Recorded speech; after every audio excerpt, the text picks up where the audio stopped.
What's up, XRP family? Thank you for joining this video for today. We have a lot to talk about, guys. Today is 27th of July and we are nearing the deposition of William Hinman, which will take place today, and I am so excited, guys, to see what's going to happen. Finally we reached this deposition where Hinman will sit and answer some questions to the Ripple lawyers, and we will be on the edge of our seat to see how this will progress. So guys, it will be very interesting. Before that, don't forget to subscribe on this channel, guys, so you will be updated every day. Hit that notification button, don't forget to do that also. So here we are with World Economic Forum outlines speed of Cardano, XRP, Solana, Cello, Algorand, and Stellar Lumens. Let's take a look, guys, because the World Economic Forum has a very interesting page where it's talking about like 6 or 7 cryptocurrencies, and if I'm not mistaken, these are the ones that they usually talk about and most of the time talk about. So it's very interesting. The World Economic Forum is outlining the speeds at which several crypto assets, including Cardano, XRP, Solana, Cello, Algorand, and Stellar Lumens, can process transactions. Now it's going to be very interesting, guys, because of course XRP is the fastest among all of them, and it's very interesting. Cardano is an open source POS. It does 257 transactions per second. Of course, Cardano does more than just making transactions. That is well known. But now with the XRP ledger and with so many stuff coming out for XRP, we have a well-rounded cryptocurrency. XRP boasts 1500 transactions per second, costs 0.0003 cents per transactions, and settles in 3 seconds, which is very interesting because we have, for example, Cello also within 5 seconds and with 1000 transactions per second. Then we have Algo, which is also 1000 transactions per second, but with a close time of 5 seconds. So we have Stellar, which is actually has a limit of 250 transactions per second. So it's just very interesting, guys. The World Economic Forum is really hammering on cryptocurrency because they really like the technology, guys. And World Economic Forum is a big thing. So everyone is talking about Amazon releasing a coin, and they have actually talked with Jeff Bezos about this. He's denying everything, and also about accepting cryptocurrencies. But you can clearly see here, guys, AWS partner profile on the Amazon website Ripple, and then they explain what Ripple is. Ripple Net is a decentralized global network of banks and payment providers using Ripple's distributed financial technology. They are clearly a partner with Ripple. So if they will accept cryptocurrencies, they will use Ripple. If they will make a coin, they will use Ripple. They will use Ripple, guys. It's a partner of them. It's not just a partner for coming to look how the website is looking. No, they're using their services as a payment provider, which is very important because Amazon is the biggest company out there with e-commerce, and you can clearly see that Ripple is a partner. So let's see how that will progress. Gensler joins Twitter the day before the Hinman deposition. Now everyone is talking about this, guys, and it's kind of weird because he didn't have Twitter, and now look at this. I'm new here on Twitter. A little about me. I'm a dad of 3, avid runner and hiker and the 33rd chair SEC government. If you have any interest in investor protection or in fair, orderly, and efficient markets, then shoot me a follow. Now this is just very interesting, guys. So let's take a look what these guys are saying about the new Twitter of Gary Gensler, because it's kind of interesting. Let's take a look. They were going to do it. Now they're seeing that it comes with a lot of bad PR, and what I suspect is that he's coming out to kind of repair the image of the SEC and get their side of the story out, that sort of thing. they've got such defects in their arguments in their case against Ripple, in a lot of the actions that they've taken and failed to take at the same time over the years.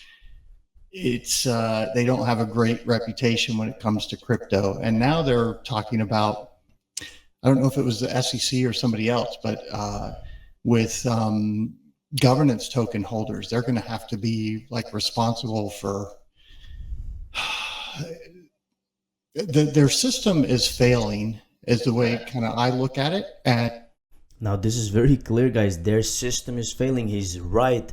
It's so bad. They don't have any framework. There's no regulation, and the deadline is tomorrow, guys. They need to settle their framework, their regulation tomorrow, because that's the deadline the senator gave them. So it's gonna be very interesting. And this is a very interesting video, guys. If you want to check it, Chip on the Chain, follow them. It's really nice. Here we have Tether executive set to face probe into bank fraud. So now there's been a lot of talk about Tether having committed bank fraud with the printing of the USDT. So this is actually something that a lot of XRP army people predicted, that Tether will go down, and that will be the catalyst for XRP to actually go up. Now, will it happen? I don't know. It looks like that, guys, because USDT is definitely not backed by the dollar, and that's a very risky thing. So we're gonna get regulation on all of these things. Goldman Sachs files with SEC to create a DeFi and blockchain equity ETF.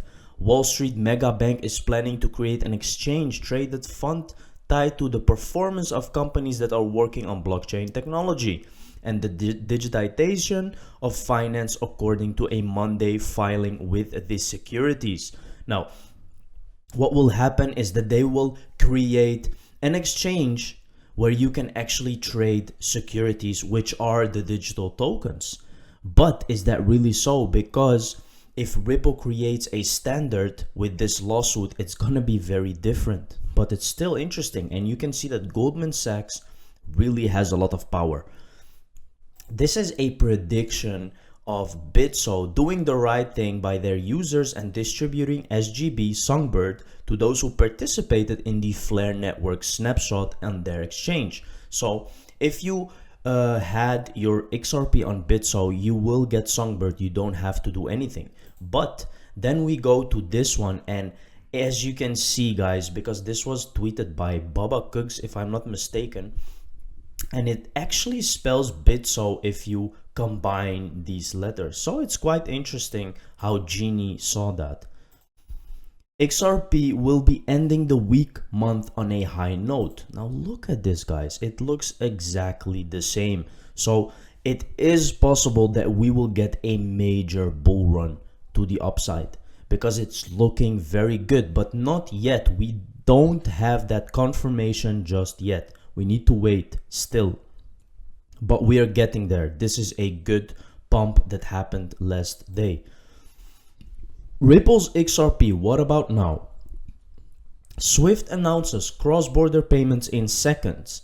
Now this is quite interesting, because this article is actually saying that Swift has a new system called Swift Go, and this Swift Go is a new product that can handle cross-border payments in seconds. But guys, you have to understand something. XRP is not just about handling transactions in seconds. That's one of the things. But you have to understand that Swift doesn't solve the liquidity problem, which is the major problem in cross-border payments. So liquidity is actually XRP. That's the XRP supply, which banks can tap to when they need the money, so they don't need pre-funding. And with Swift, you still need that pre-funding. It's still a problem to hold that Forex currency because they need pre-funding. You cannot do something without the pre-funding thing. A lot of banks are still using Swift, and they're doing it. Here you can see the new service is a direct response to the needs of small businesses and consumers for fast, easy, predictable, secure, and competitively priced cross-border payments. But you can see small businesses and consumers, because banks, they cannot really they cannot build on something like this because it doesn't solve the liquidity. Yes, it has the speed now. Okay, that's good. But where's the liquidity problem, guys? And that's what people don't understand with XRP and Ripple. They are solving a much, much bigger problem than just transaction speeds and efficiency. So Swift is doing very good. They are progressing, but they will never be like XRP because they're not solving that liquidity problem, which XRP can solve because they have the supply, guys. The supply, the bridge currency is there. Swift doesn't have that, and they will never do something like that because they can't. They don't have the blockchain technology. Kazakhstan to reportedly allow banks to process crypto purchases. Now here you can see that even Kazakhstan is now adopting cryptocurrency, guys, and this will really go very fast. A lot of countries are now actually adopting these cryptocurrency payments and creating regulations so it can coexist because they understand that this is the future. Several banks in Kazakhstan will soon be officially approved to service companies and businesses providing exposure to cryptocurrencies like BTC. Now, if the USA keeps doing this with the SEC and stuff like that, they will really fall behind because all these countries are already adopting. They are putting regulation in its place. So the USA really has to get its shit together. IMF economists have cautioned countries against adopting Bitcoin as a national security currency. So they are kind of afraid here. The IMF, the International Monetary Fund, hasn't warmed up to crypto. Its high-profile economists Tobias and Rhoda argue that widespread Bitcoin adoption could lead to macroeconomic instability. Well, I actually agree because Bitcoin is not the currency that you have to adopt. There is many cryptocurrencies out there. Why are they talking about Bitcoin? There are so many better technologies. You see, guys, they're just afraid that people will invest too much money in Bitcoin and it will become a too bigger space. So that's just that. Nothing to be afraid of. FEDCOIN coming out at the end of the summer. ISO 222. Let's take a look what they're saying, guys. It'll be coming out with a paper at the end of the summer. FEDCOIN is a terrifying concept to many people because it's the ultimate in government control. If they know every single dollar in the system, where it's going, how it's being spent. Do you think that's going to happen? I do. You do? I do. I don't know if it's coming next year or 5 years from now or 10 years, but the whole world is going digital. Everything's going digital. You know, if you want to look at my wallet right now, you might find $3 or $4. You know, I don't have to carry cash around. I've got my credit card. I've got plastic, you know, that is all digital currencies. So yeah, I do think we're moving towards everything being digital, but you raise a really good point, and there is a real risk that as governments, are they going to track every transaction you make, where you go, you know, what you spent your money on? That I think is, as a libertarian, I find that somewhat troubling. But again, if you're worried about that, let's say you've got a digital dollar and you don't want the government knowing how you're spending money. And by the way, just because you don't want the government knowing how you're spending your money doesn't mean you're a criminal. I get tired of people saying, oh, it's just drug dealers and, you know, and that kind of the mafia. No, there are very legitimate reasons where I, as an individual, just don't, I want my privacy from government. Well, that's where these other cryptocurrencies come into play, and that's exactly where they're going to compete with potentially these digital central bank currencies. That's why we have cryptocurrencies, guys. Something like XRP or something else that you can use instead of just using a digital dollar or your whatever country you are and they use that currency. So you can actually spend the money that you want, and you can see, guys, that there is crypto cards everywhere. You can get a crypto credit card now and you can just spend your crypto with that card. No one knows what you're doing, so it's very good. Thank you for watching this video, guys. I really appreciate it. Hit that like button, subscribe if you didn't. Thank you very much. See you in the next one. Cheers.